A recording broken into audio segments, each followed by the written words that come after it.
Bonsoir tout le monde, c'est Antoine, j'espère que vous allez bien. Aujourd'hui, analyse du match entre Monaco et Montpellier avec la victoire des Monégasques 2-0 sur leur pelouse face à Montpellier. C'est la deuxième fois que Paris et Monaco vont s'affronter en finale de Coupe de la Ligue d'affilée, c'est pas plus mal, ça va être une belle affiche. L'année dernière c'était déjà très bien, je vois pas pourquoi ça le serait pas aujourd'hui. Les Monégasques se sont imposés 2-0 donc face à des Montpelliérains assez moyen, on y reviendra plus tard, même si le score aurait pu être plus large quand même pour les Monégasques si le but de Ronny Lopez avait été accepté, mais bon, il y a eu arbitrage vidéo et il a été refusé le but puisque Falcao avait le doigt de pied hors jeu, mais vraiment le doigt de pied ça joué à ça. Bon voilà, je préfère leur en parler maintenant parce que la vidéo fait toujours débat de toute façon. Je suis le premier à créer le débat. Hier j'ai fait une vidéo dessus, d'ailleurs si vous voulez aller la voir, allez-y. Ce soir je vais pas en parler, je vais juste parler du match et de ce qu'a fait Monaco ce soir pour aller chercher la qualification. Ils peuvent y croire face au PSG les Monégasques, ils peuvent y croire, déjà parce que c'est une finale et que en finale, comme dans tous les matchs de football, de toute façon tout est possible, mais là Monaco peut y croire, ils ont des vraies raisons, parce qu'ils ont fait 30 premières minutes de qualité. Alors non, j'ai pas retrouvé le Monaco l'année dernière, ce genre de comparaison c'est débile, ça ne marche, c'est pas une bonne comparaison, c'est pas une bonne idée, mais j'ai trouvé un Monaco cohérent, efficace, solide, rapide dans les transitions, avec des individualités retrouvées. Falcao évidemment puisqu'il a mis un doublé, Sidibé déjà qu'il avait été très bon contre Marseille, bah là il a confirmé qu'il est de retour, ça y est, et tant mieux pour l'équipe de France et Monaco. Fabinho, Moutinho, ils ont été très très solides pendant ces 30 premières minutes là.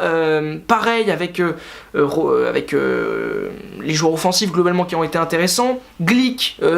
Radji a été excellent sur son côté gauche, donc il y a de bonnes choses pour Monaco. Le deuxième but d'ailleurs je trouve est magnifique et représente bien ce qu'a fait Monaco.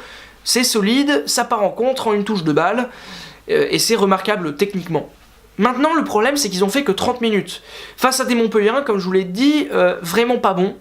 C'est-à-dire qu'on a vu, j'ai vu en tout cas Montpellier bien plus solide et bien plus fort que ça. On sent quand même que malgré que ce soit une équipe qui aime les gros, que l'enchaînement Paris-Monaco, ils ont eu du mal à le digérer, vraiment. Physiquement et mentalement surtout, ils y étaient pas. Ils y étaient vraiment pas. Donc c'était compliqué pour eux. Et à partir de la 30e, il y a quand même eu un match assez serré, où Monaco et Montpellier ont fait match égal, alors peut-être que Monaco a voulu gérer, c'est ce que je me suis dit, mais même ça, je trouve que c'est pas très bien géré. Monaco m'a pas plu, ils ont eu quelques situations, ils ont marqué un but hors jeu, effectivement, il y a eu quelques occasions, quelques contres, mais Monaco a pas fait le jeu à domicile, ils ont attendu, ils ont laissé Montpellier gérer un peu, tenter, ils ont espéré revenir, j'ai pas aimé cette dernière heure en fait de match, j'ai trouvé ça pas bon. Des deux côtés d'ailleurs, c'était assez faible. Et ça m'a un peu déçu en fait, alors qu'on venait de voir 30 minutes de très bonne qualité du côté de Monaco. Je sais pas trop quoi en penser. Et notamment de la défense. Alors je vais en parler de la défense, je me suis trompé tout à l'heure, j'ai dit Glick au lieu de Radji. Mais en fait Glick et Gemerson m'inquiètent. Parce que ce soir, Montpellier offensivement, c'est pas bon. Vraiment, tu joues face à Sio et Iconé par exemple, c'est quand même pas des génies en attaque. Mais même malgré ça, j'ai vu quelques moments super étonnants où Glick s'est fait bouger physiquement et où Gemerson n'a pas été bon. Et ça fait depuis le début de la saison que ça dure. Eux qui ont été si forts l'année dernière, si intéressants à voir, si complémentaires, là je vois plus. Alors bon, ça m'étonne moyen parce que Glick il venait du Torino, il venait pas de la Juve ou... Voilà, forcément, ce mec-là a des limites, mais quand même, là, je trouve qu'il a pas un bon niveau du tout. Quand tu vois que Radji, lui, pour le coup, a tenu son côté gauche avec brio et que Glick a pas été bon, ça m'inquiète. Il y a quand même quelques raisons qui me font dire que ça va quand même être très compliqué pour les Monégasques. Falcao a mis 2 buts ce soir, mais j'ai pas non plus vu un grand Falcao. Il a loupé une grosse occasion au début de match. Je le trouve pas toujours si bien placé que ça. Je trouve que les actions sont pas toujours si bien amenées que ça non plus. Il y a quelques placements que j'ai pas compris. Sidibé a été 2-3 fois milieu gauche, sans que je comprenne vraiment pourquoi. Il y a de très bonnes choses, mais c'est pas du tout contrôlé, c'est pas du tout encore maîtrisé. Et tu sens que Monaco, ils gagnent 2-0, ils ont peut-être essayé de gérer, mais ils ont pas. J'ai pas eu l'impression qu'ils aient essayé de gérer tant que ça en fait. Et c'est pas très rassurant.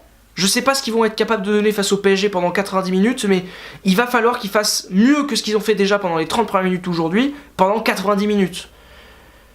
Ça va être compliqué. Alors ce qui me fait penser que c'est possible, c'est que Paris, on les a vus faibles face à des équipes qui vont aller les embêter et les chercher. Monaco a les qualités pour aller les embêter, les chercher. Un Moutinho qui va les embêter au milieu de terrain, un Fabinho qui est excellent. On l'a vu face à Marseille, capable de gratter des ballons fous, d'être dominant au milieu de terrain. Même un Tielemans qui est embêtant quand tu joues face à lui, parce qu'il est souvent là, toujours un peu embêtant à faire le pressing. Donc ils ont des armes pour battre le PSG. Après, est-ce qu'ils vont être capables de le faire? Ça, j'en sais rien, quoi. Et Montpellier, ils n'ont pas été bons ce soir. Physiquement et mentalement, je vous l'ai déjà dit, ils sont fatigués.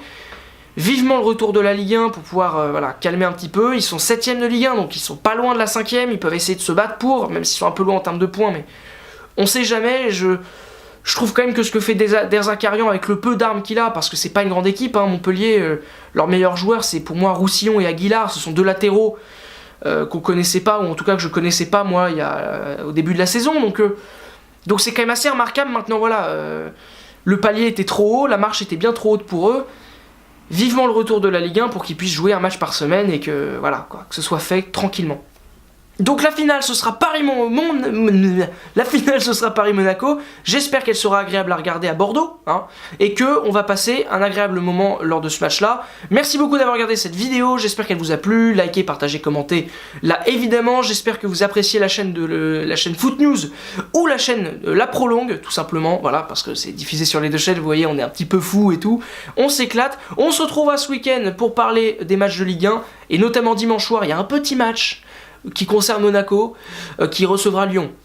Je sais pas, mais moi personnellement je le regarderai, et je regarderai la vidéo qui sortira sur La Prolongue et sur Foot News pour en parler. Merci beaucoup, et à bientôt. Ciao.